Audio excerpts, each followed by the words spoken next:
Welcome to another edition of Mark's Inspiration. Got the D-Man here, and I'm glad you could join me as always today. Today's topic is going to be how to let go, how to move on.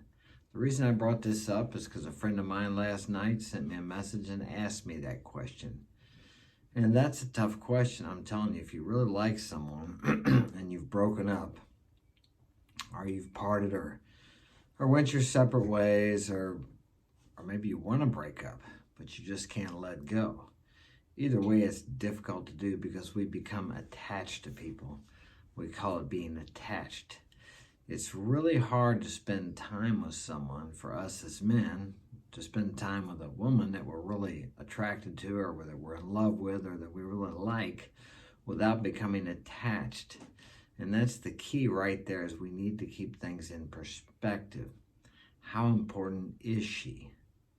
Okay, if she becomes too important, then you lose your focus on your goals, your mission, your purpose in life. And women are not attracted to that. Now remember, she was attracted to you in the first place because you had purpose, you had mission, you had goals. You had a vision that was very important to you, or at least you should have anyway. And if you don't have, you need to get one. But women are attracted to that. But what happens to us a lot of times, and it happens to a lot of guys, it's happened to me, we become too focused on the girlfriend or the wife or lover or whatever it happens to be. And our purpose starts to become more her than what our purpose was when we met her. And therein lies the problem. She'll start losing attraction for us. She'll start disrespecting us. She'll start taking us for granted. And this is up to the man to lead this out of this if you find yourself in there. Or if it gets too bad, you may have to walk away.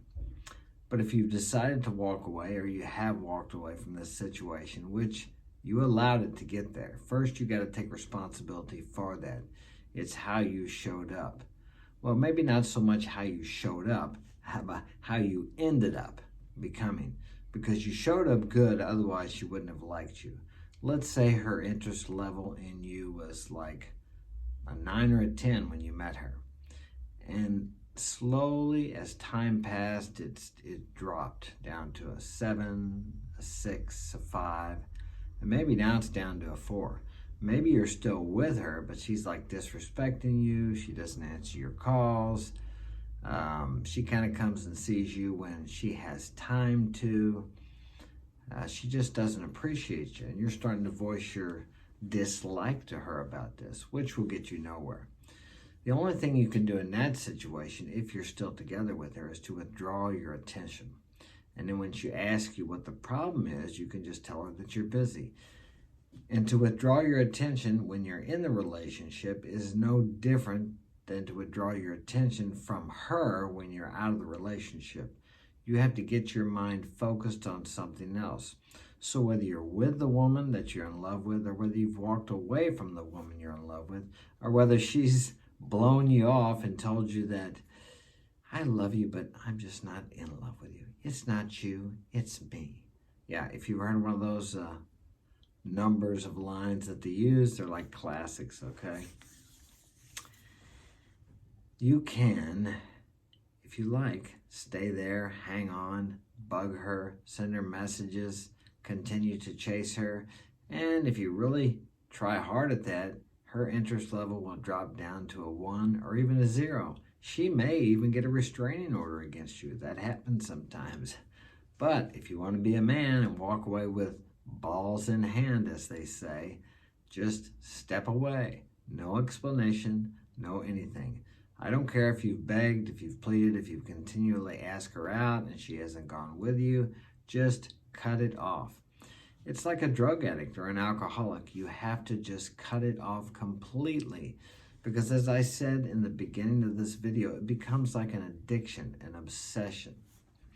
Now, don't feel bad about it if you've gotten to that point. Many great lovers, many people that I've read about that were great lovers have gotten to that point. Think about, was it Mark Anthony? Mark Anthony? I think it was in Cleopatra. Okay. he was like totally ignoring his whole kingdom, Rome, chasing this woman around Egypt and everywhere else. She had a great influence on what he did, or should I say what he didn't do. Napoleon got involved with a woman. Okay, look what happened to him. He ended on, the island by himself. Many great leaders throughout history that are much greater than you or I have got, have went astray because of their obsession or their attachment for a woman. And as I said, the only way to remedy this is to withdraw your attention. Whether you're still with her, that may be a soft next, they call it, where you just withdraw your attention and back off, or a complete walk away, which is what I have had to do in the past several times. Just walk away. Because what happens is they start to think that you're so dependent on them or needy that you can't live without them, even if you know you can. And I'm telling you what, you can live without her. You can live without anybody. You don't need a woman. You do not need a woman to survive. You do not need a woman. Well, you need a woman to procreate, but you can find someone for that. Okay, this woman is not the only woman.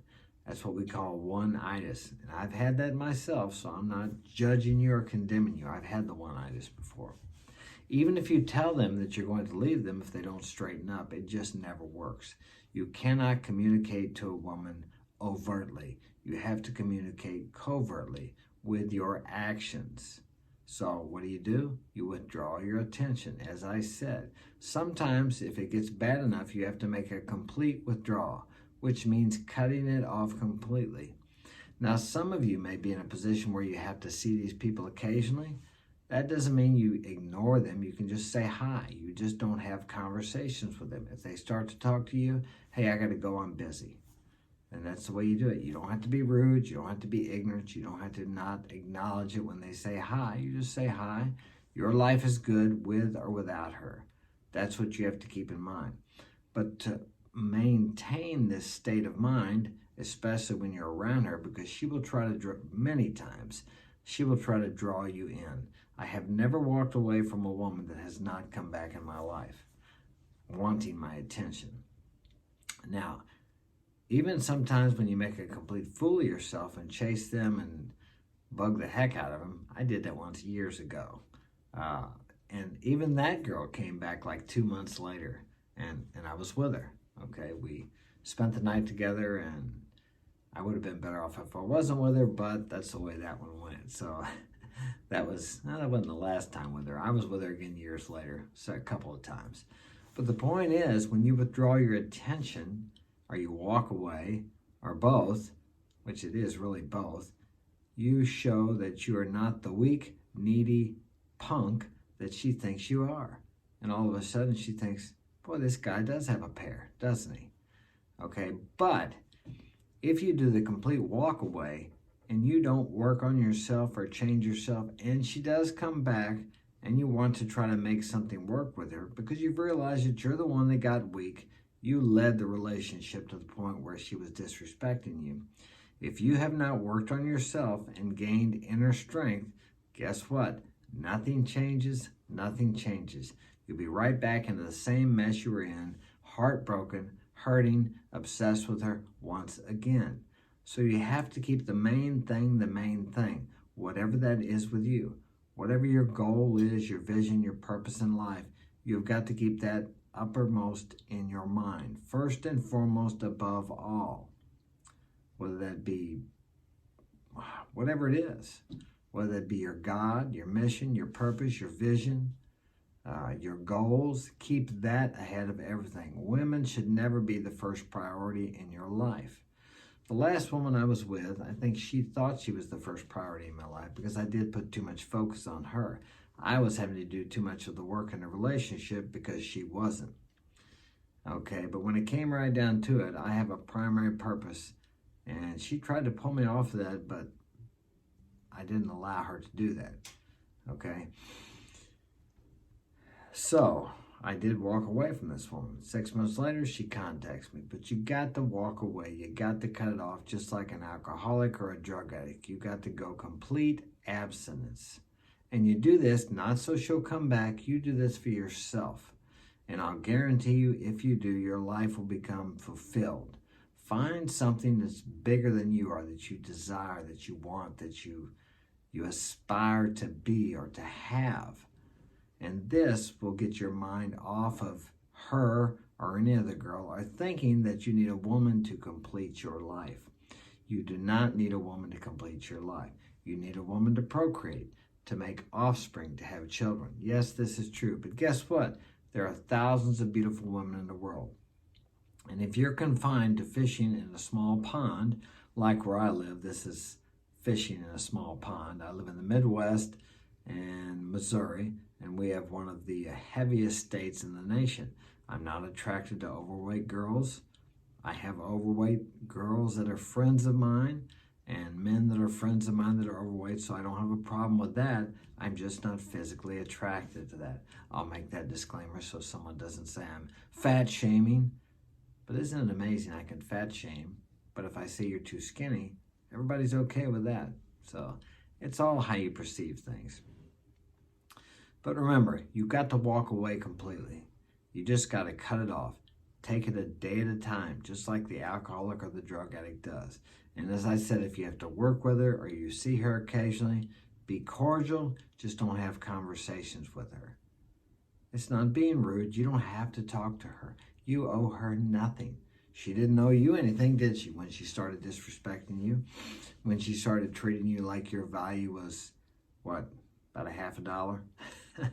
You know, you have value, but until you value yourself, no one else is going to value you. No one can treat you in any way unless you have first treated yourself that way. So don't expect people to respect you if you don't respect yourself. Don't expect people to love you if you don't love yourself. If you can't look in that mirror and say, I love you, I respect you, you are awesome, how do you expect anyone else to think that you are those things? How can you expect anyone else to love you if you don't love what you see when you look in the mirror? And if you don't love what you see when you look in the mirror, you need to find a way to do that. And the best way I know is to look in that mirror every day and say, I love you, you're awesome, you are incredible. Now, you would say that to a girl that you were really infatuated with, wouldn't you? If she was treating you well, if she were treating you well and you were happy with her, you would say those things to her and you would feel comfortable. Then you should be able to look in the mirror and say those very things to yourself that you would say to the girl that you're head over heels in love with. And you should be able to say that and feel it and mean it. So if you do that every day, over and over and over again, until you're comfortable with it, until you actually mean it, say it with emotion and feeling. I know this sounds silly, but it works. But it's like anything else. You don't gain great muscles at the gym unless you work out every day. And you got to put something into it, man. You got to put your heart into it. How do you think these guys that became Olympians and world-class weight or world-class bodybuilders got to be world-class? They put something into it. They put themselves into it, their emotion, their feelings, their desires. Do the same thing when you look in the mirror. Say, I love you, you're fantastic, you're incredible. I know it sounds silly, but it works. Try it. Contempt before investigation keeps a man in everlasting ignorance. So try it, see if it works. What do you got to lose? I got to go. Smash that like button. Leave a comment in the comments section if you'd like me to speak on something. Have a great day.